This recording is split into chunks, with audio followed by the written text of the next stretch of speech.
everyone.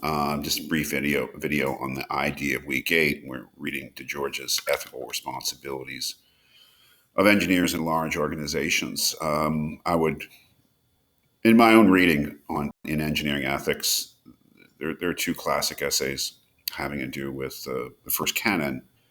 The first is Kipnis's Engineers Who Kill, and the second is DeGeorge's Ethical Responsibilities of Engineers. So the idea is that we're following up in our investigation or inquiry, reading about the first canon, which is, after all, the most important thing in engineering ethics, the defining principle, the unique principle of engineering ethics, something that doesn't really exist, as far as I can see, in other professional codes, this wide-ranging, expansive,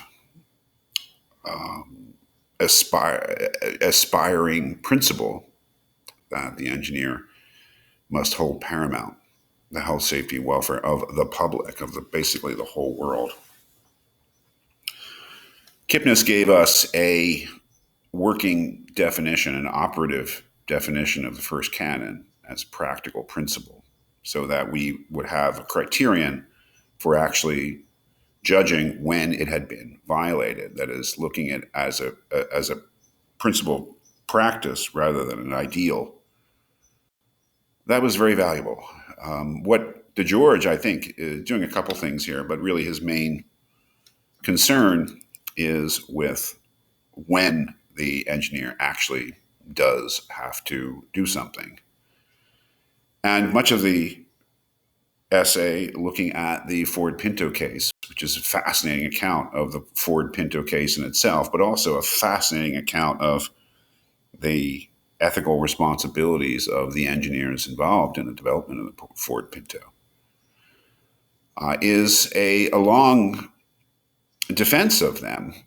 That is, a defense of the fact that they did nothing, more or less, to protect the public, which to some people's eye would be shocking on the face of it, that no engineer stepped in to prevent the Pinto being inflicted on the world.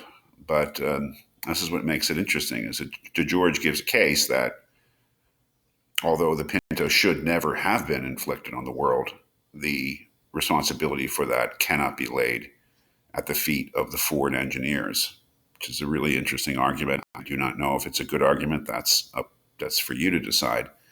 The other big idea that comes out of DeGeorge, and the reason that his essay has been much quoted, is that he actually gives you criteria for whistleblowing. That is, criteria for when whistleblowing is actually morally permissible, and then additional criteria for when it's actually morally obligatory, which is incredibly important to do. Now, whether DeGeorge actually does it correctly, I don't know.